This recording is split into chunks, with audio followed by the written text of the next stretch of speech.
Huwag ka mag-alala, Tore, kasi matagal ko na talaga gusto makabugbog ng unggoy. Kung gusto mo lang talaga ng suntukan, bakit kailangan mo pa ng charity?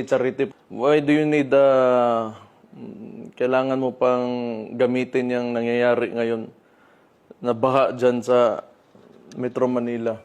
If you're really serious about this, kung gusto mo yung charity na yan, and you've laid some conditions, then let me lay my own conditions for the event. Kung serious ka talaga, ha? These are my conditions. Pakiusapan mo yung amo mo na presidente and let it come out of his mouth that all elected officials should undergo a hair follicle drug test. Papalagan ko yung charity mo na yan. Wala problema. Kung if it will answer the issues nitong bansa natin, I can do that.